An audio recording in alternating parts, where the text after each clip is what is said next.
అమ్మవారి బియ్యం అండి. బియ్యం మనం వేసుకుంటాం. బియ్యం అండి.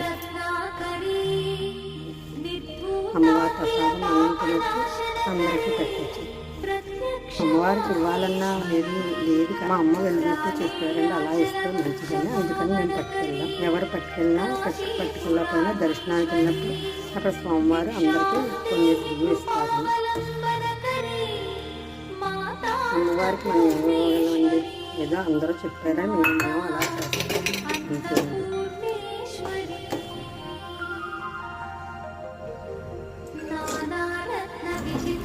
స్వీట్ ఏం చేసినా చిన్న పిసరు ఉప్పు వేస్తే టేస్ట్ ఉంటుందని మా అమ్మ చెప్పిందండి. అమ్మవారి ప్రసాదం రెడీ అయిపోయిందండి. అమ్మకు చూపించి మనం ప్రసాదంగా స్వీకరించి మనం అందరికీ పెట్టచ్చండి.